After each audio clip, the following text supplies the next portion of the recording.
آتی ہے وہ بھی ننھی سی بچی کی آواز آتی ہے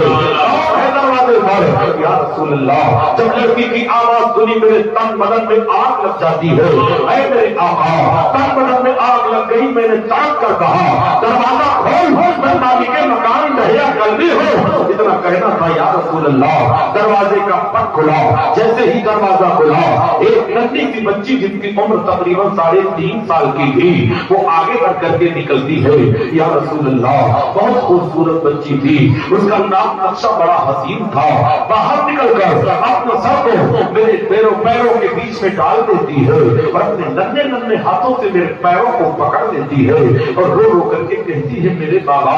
کب سے میں آپ کا انتظار کر رہی تھی کب سے آپ کو دیکھنے کے لیے تڑپ رہی تھی یا رسول اللہ میری بچی نے بڑے جذباتی انداز میں کہا تھا مگر میرے سینے میں جو انتقام کی آگ لگ چکی تھی بچی کو دیکھ کر میرا غصہ آسمان کی طرف تھا یا رسول اللہ میں نے بچی کو سائڈ میں کیا اپنی عورت کو ڈھونڈنے لگا کہاں ہے وہ عورت جسے میں نے کہا تھا اگر لڑکی پیدا ہوگی تو قبر کر دینا لڑکا ہوگا تو ہماری امانت سمجھ کر کے پال لینا یا رسول اللہ میں نے اپنی بیوی کو دیکھا دیوار پکڑ کر کے کانپ رہی تھی میں نے ڈانٹ کر پوچھا میں نے کہا تھا لڑکی کو قبر کر دینا جواب ملتا ہے اے کہیا کرنے سنو جس طرح بیٹے اللہ کی نعمت ہے ایسے بیٹیاں بھی خدا کی رحمت ہے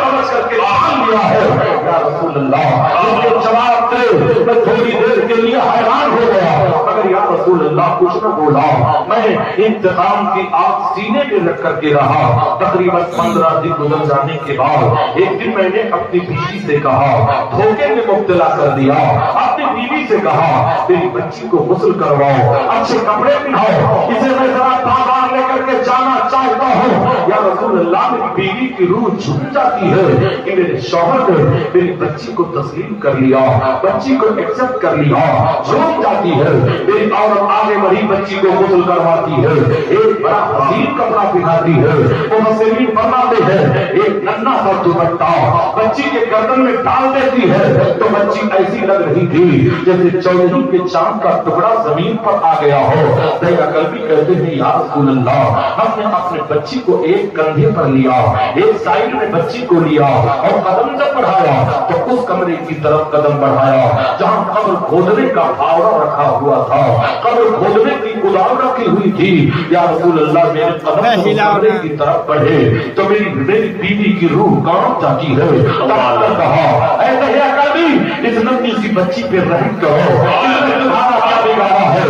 کہتے ہیں یا رسول اللہ مجھے ترس نہ آیا میں آگے بڑھا بیوی کو دھکا دے کر یا رسول اللہ کمرے میں گیا اور قبر کھودنے کا پھاوڑا اپنے کندھے پہ رکھ لیا اے میرے آقا میں جب لے کر کے چل رہا تھا تو میری بچی میری عورت رو رو کر کے فریاد کر رہی تھی مگر مجھے میں ڈر سے بس نہ ہوا اپنی بچی کو اپنے کندھے پہ لے کر کے جا رہا تھا یا رسول اللہ جب میں راستے میں جا رہا تھا تو میری بیٹی نے ننھی ننھی انگلیوں سے میرے بالوں میں کنگھا کیا تھا یا رسول اللہ ننھے ننھے ہاتھوں سے میرے گردن کو پکڑا تھا غلام جیسے پنکھڑی والے ہونٹوں سے یا رسول اللہ میری بچی نے میرے لبوں کو چوما تھا میرے رخسار کو چوما تھا مگر پھر بھی مجھے رحم نہ آیا اے میرے آقا میں لے گیا اپنی بیٹی کو ایک چھالی کے نیچے بٹھا دیا سائے دار پیڑ کے نیچے بٹھا دیا یا رسول اللہ اور اسی کے سامنے اس کے موت کا سامان پیدا کرنا شروع کر دیا قبر کا گڈھا کھودنا شروع کر دیا یا رسول اللہ وہ منظر نہیں بھولتا ہوں جب میں قبر کا گڈھا کھود رہا تھا تو کندھے خدا اڑ کر میرے کپڑے پہ آ رہے تھے تب میری بچی نے اٹھ کر آگے بڑھا تھا اور ننھے سے دوپٹے سے میرے گردن میرے جسم سے مٹی کو صاف کیا تھا کندھے خدا کو صاف کیا تھا اور کہا تھا میرے بابا اتنی محنت کرنے کی ضرورت نہیں ہے آؤ میرے ساتھ آؤ بیٹھ کر کے سائے میں ہم محبت کرتے ہیں یا رسول اللہ مگر پھر بھی مجھے رحم نہ آیا اے میرے آقا جب میں قبر کا گڈھا مکمل کر دیا اچانک آگے بڑھا اور بچی کو اٹھا کر پوری طاقت کے ساتھ قبر کے گڈھے میں پٹک دیا یا رسول اللہ میری بچی کے ہاتھ پیر پر کو نازک تھے وہ چیخ مار کر کے باہر نکلنا چاہتی تھی مگر یا رسول اللہ میں نے ٹھوکر مار کر کے پھر اسے اندر کر دیا میری بچی نے رو کر کے کہا تھا میرے بابا اگر میرے چہرے سے نفرت ہے تو مجھے گھر سے باہر نکال دو میں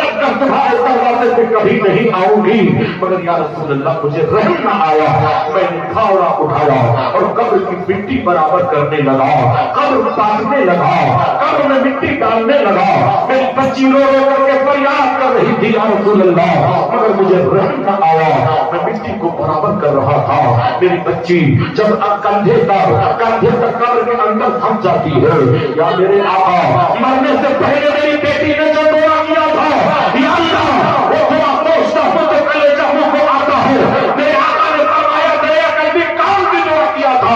یا رسول اللہ میری بچی نے مرنے سے پہلے آسمان کی طرف سر اٹھا کر کے کہا تھا، یا اللہ وہ تیرا نبی کمائے گا جو مرنے والی بیٹیوں کو زندگی کا وعدہ دلائے گا، آتا ہے خدا وہ پہ انہیں پیار پوچھے گا، خود دیکھنے اور خود رہے کھاتے کا نعرے تکبیر، نعرے رسالت، ان سے مقدس فیضان حضور امام الدین چلچی، نعرے حیدری۔ حضرات میرا ٹائم ختم ہوا، اللہ تعالیٰ اس جلسے کو کامیابی عطا فرمائے، اور چلتے چلتے